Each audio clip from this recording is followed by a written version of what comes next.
અને અહીં આપ જોઈ રહ્યા છો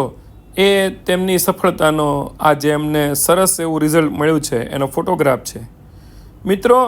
આ સમગ્ર સફળતા મેળવવા માટે સૌપ્રથમ આપે બતાવવા આવવું પડે,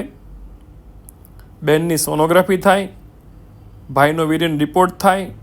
જૂની બધી ફાઇલો ચેક થાય, ડૉક્ટર ગૌરવ ચાવડા અને ડૉક્ટર અલ્પા ચાવડા બંને જણા આપને સમજાવે,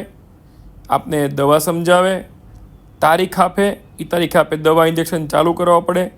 ત્યારબાદ વીર્ય દેવા માટે આવવું પડે, ઈંડા બનાવી, ઈંડા ખેંચી અને પછી બાળક બનાવીને બાળક મૂકવામાં આવે અને ત્યારબાદ વ્યવસ્થિત દવા લીધા બાદ સફળતા જ્યારે મળે ત્યારે પછી આપને ગમતા ડૉક્ટર પાસે આપ ડિલિવરી કરાવી શકો છો। આપને પણ આવી તકલીફ હોય, આજે સંપર્ક કરી શકો છો મધુદીપ IVF અને test tube baby hospital, Panwadi Chowk, Pill ગાર્ડનની સામે, ST બસ સ્ટેન્ડ પાસે, ભાવનગર।